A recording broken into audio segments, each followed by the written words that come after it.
سال 2016 میں خیبر پختونخوا اسمبلی کو پیپر لیس اسمبلی بنانے کے لیے کروڑوں روپے خرچ کر کے ٹچ اسکرینر نصب کیا گیا تھا تاکہ کاغذ کی جگہ تمام امور آن لائن انجام دیے جا سکے اور کاغذ کا استعمال ختم کیا جائے۔ کروڑوں روپے خرچ کیے جانے اور پیپر لیس اسمبلی کے دعووں کے باوجود بھی آج بھی خیبر پختونخوا اسمبلی میں اراکین کے لیے ایجنڈا اور دیگر مواد پرنٹ کر کے فراہم کی جاتی ہے۔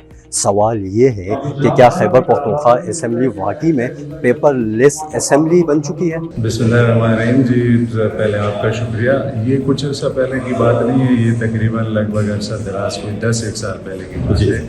تو 10-1 سال پہلے کے پی اسمبلی ایشیا کی واحد اسمبلی تھی جو ڈیجیٹلائز ہوئی تھی، اور ہمارا پہلا موٹو اس وقت اسپیکر صاحب کا اور ان کی ٹیم کا تھا کہ ہم پیپر لیس انوائرمنٹ پہ جائیں۔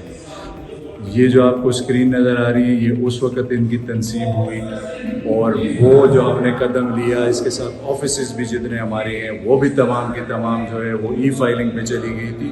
اس وقت یہ جو اسمبلی تھی ایشیا کی واحد اسمبلی تھی جو پیپر لیس ہوئی تھی۔